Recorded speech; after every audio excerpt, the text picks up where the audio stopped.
Može. Gospodin Aco, evo ocena današnje utakmice sa vaše strane. Pa, evo, ono što smo pričali unazad nekoliko nelja, to svako kolo kako se približava kraj, danak, netreniranju u ovakvom rangu koji je prilično jednačen.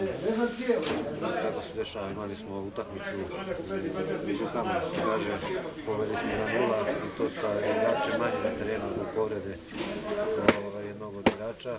Znači sa 10 igrača u polju smo povedli 1-0, delovali bolje, dosta veći period utakmice.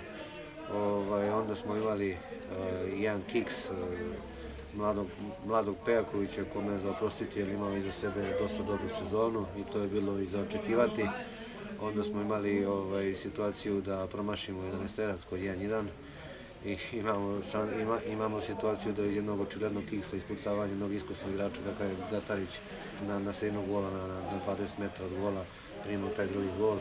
Posle toga smo ušli u nervozu, opet kažem nije za kamere, ali ne može se kaže da je sudija opravdao i prema nama i prema njima i onda ste svedoci da momci glume da jedan drugog da je ovog udario bez veze, ulazi utakmica u neki tok koji nije fudbalski. Sve su to krivi po meni ljudi koji treba da vode računa na terenu da se to ne dešava, onda ulaze u sukob sa igračima isto sudije, što mi nije logično i to ni jedan trener na svetu u zadnjem kolu ne može da smiri. Idemo dalje, pouke moramo da izvučemo iz ove polusezone koja po meni, evo, prošli put sam analizirao i uspešna i neuspešna, posle poslednje dve utakmice već možemo kažemo da je veoma neuspešna polusezona. Sledi pauza, sada sigurno ćete se pojačati možda u ovom prolaznom roku na proleće da... Sad nam sledi odmor od svega ovoga i vjerojatno vrlo brzo priče oko svega toga, tako da opet kažem, ako izvučemo pouke, ništa nije to toliko alarmantno, ali svakako nije ni za uživanje pozicije koju zauzimamo.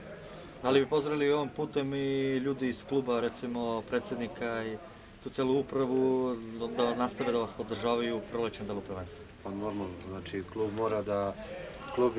Klub, opet kažem, može da bude nezadovoljstvo, ali ovo je i dalje istorijske godine u budućnosti, ovo je najviši rang koji u budućnosti igra i posle neuspešne poluzone, opet kažem, neuspešne za analiziranje, toliko neuspešne ako smo ušli sezonu bez ikakvih imperativa. Tako da po meni bio ja trener ili neko od igrač, ovaj klub treba da živi, zaslužuje da živi, ovaj klub ima neku svoju dušu i gospodin Đorđević, gazda kluba, da kažem, u pravom smislu reči gazda kluba, čovjek sve finansira sam bez neke pomoći ikakve, on je bar zaslužio da ovaj klub i dalje ima važnu ulogu u beogradskoj zoni, a ako se steknu neki uslovi za dalje i za dalje. Hvala vam puno. Hvala. Hvala trener. Odlično.